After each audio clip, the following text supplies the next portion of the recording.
안녕하세요. 박상범입니다.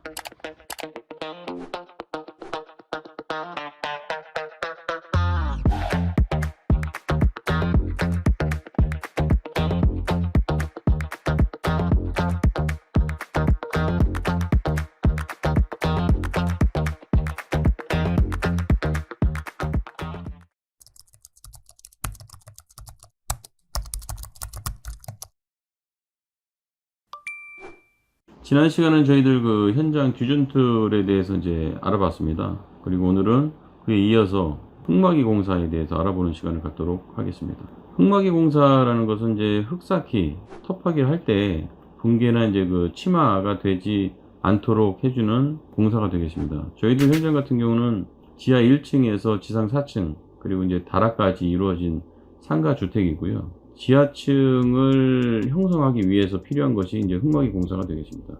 그래서 쉽게 말씀드리면 저희가 사업부지 안에서 지하층을 하기 위해서 이제 일단 땅을 파야겠죠. 땅을 파야 되는데 그 깊이가 약 한 5m 정도 흙을 굴착을 할 때 인접 집안의 어떤 침하라든지 붕괴라는 어떤 그런 사고가 발생하는 것을 막기 위해서 진행하는 것이 흙막이 공사가 되겠습니다.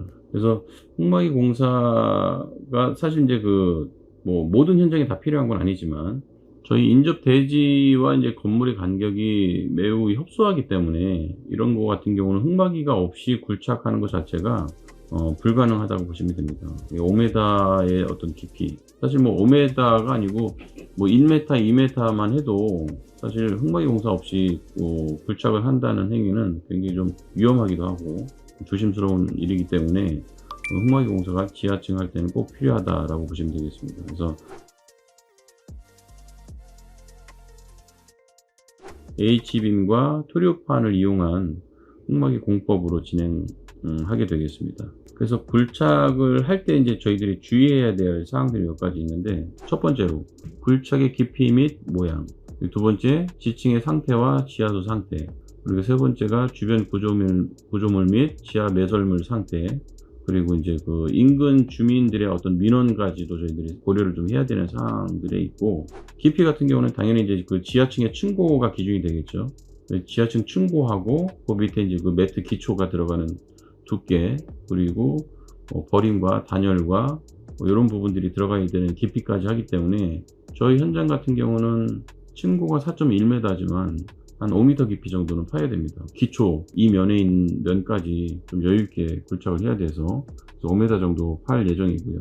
모양 같은 경우는 일전에 어떤 저희들이 소개해 드렸던 규준툴 작업에서 건물의 모양을 잡았지 않습니까? 그래서 대지 경계 안에 건물의 모양을 잡고, 그 모양은 사실 지하층서부터 해가 지상층까지 연결이 되는 거기 때문에 저희들이 흙막이 자체를 그 규준툴에 기준을 두고 흙막이 작업을 하고, 마찬가지로 굴착 작업도 흙막이가 된 상태에서 그대로 건물의 모양에 따라서 그렇게 굴착 공사가 진행되게 되겠습니다. 그리고 지층의 상태 같은 경우는 저희들이 굴착하기 전에, 사실은 착공 허가가 들어가기 전에 저희들이 지질조사나 보링 테스트를 하면서 몇 메다 구간에는 어떤 상태고 몇 메다 구간은 어떤 상태라는 것들은 표본으로 조사를 하게끔 되어 있습니다. 그래서 전반적인 표본 샘플링은 저희가 미리 하게 됐지만, 넓은 면적을 사실 굴착하는 것은 지질조사하고는 또 다른 상황이 있을 수가 있거든요. 그래서 변수가 많이 작용을 합니다. 그 중에 이제 대표적인 것이 이제 지하수가 나올 수 있는 상황, 그리고 사실 개인 사유지 안에서 그런 일은 없지만 경계점 밖에 설치가 돼야 되는 것, 지하 매설물들이 우리 경계에 들어와 있는 상황도 가끔 있습니다. 그래서 이제 작업을 스톱한 상태에서 바로 이제 설계 사무실과 감리자, 관련 구청 관계자들도 이제 같이 협의를 해서 그 다음에 이제 다시 공사를 재개해야 되는 경우들이 발생을 하게 됩니다. 그래서 특히 지하층 굴착 작업을 할 때는 안 보이는 땅을 파헤치는 거기 때문에 너무 서두르는 것보다는 안전하게 작업 진행하는 것이 좋겠다. 흙막이 공사를 한다고 그래가지고 주변 집안의 침하나 붕괴가 제로다라고 생각하는 거는 좀 어려운 일이고, 약간의 침하나 붕괴는 좀 있을 수가 있지만 그 변이를 최소화하는 것이 목적이라고 생각하시면 좀 쉬울 것 같습니다. 그래서 흙막이 공사가 이제 제대로 시공이 되지 않는 경우, 예를 들어 가지고 이제 흑마기 공사도 별도의 가시설 도면이라고 그래가지고 그건 이제 토목 관계자에서 토목 설계 사무실에서 가시설 도면을 받아서 그거대로 그것도 이제 흑마기 공사를 진행하는 겁니다. 그래서 이런 도면 같은 경우가 이제 그 저희 건축 도면이다 그러면은 흑마기 그 도면도 별도로 해가지고 토목 가시설 공사를 하는 업체를 통해서 이제 받아서 그대로 접수를 해야 되고요.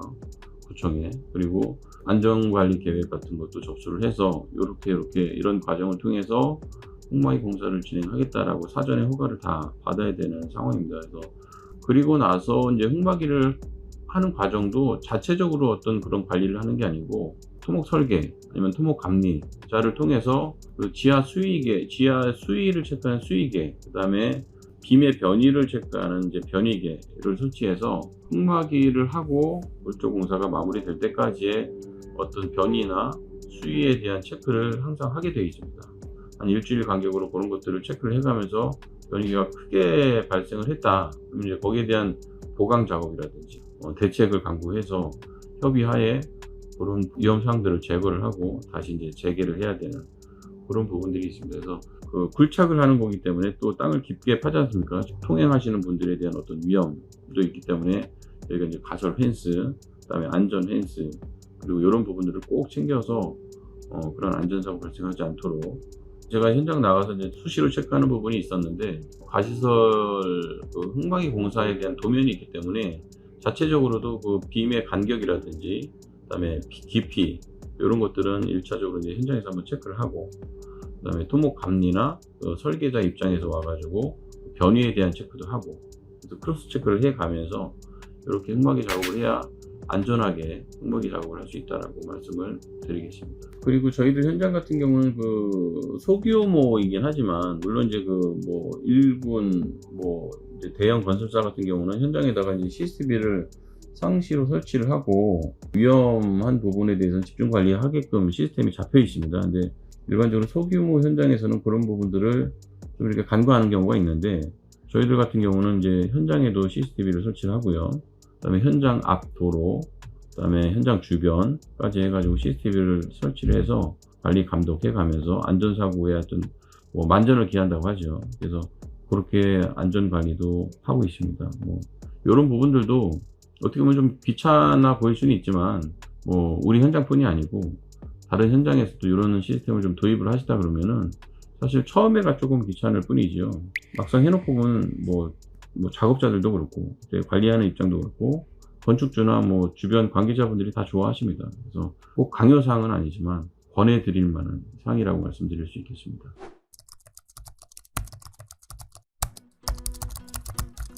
물론 이제 흑마기 공사가 오늘로 다 끝난 건 아닙니다. 그래서 오늘까지는 이제 H빔을 삽입을 하고 토류판 이제 끼우는 작업을 스타트를 하는 거고요. 이렇게 하면서 굴착도 하고 토사 반출되는 것도 이제 앞으로 보여드릴 예정이고 지금 봐서는 전체 공정은 뭐 한 열흘에서 뭐 12일 정도 좀 예상을 하고 있고 그게 끝나면 이제 그 지하층에 이제 매트 공사가 이어지게 되겠습니다. 그런 부분 진행 사항을 앞으로도 계속 업로드해 가면서 여러분들께 설명할 수 있는 기회를 갖도록 하겠습니다. 예, 저 영상을 보시고 궁금한 사항이 있으시면 그 댓글이나 아래 연락처로 연락 주시면 언제든지 상담 가능합니다. 편하게 연락 주시면 감사하겠습니다. 네, 감사합니다.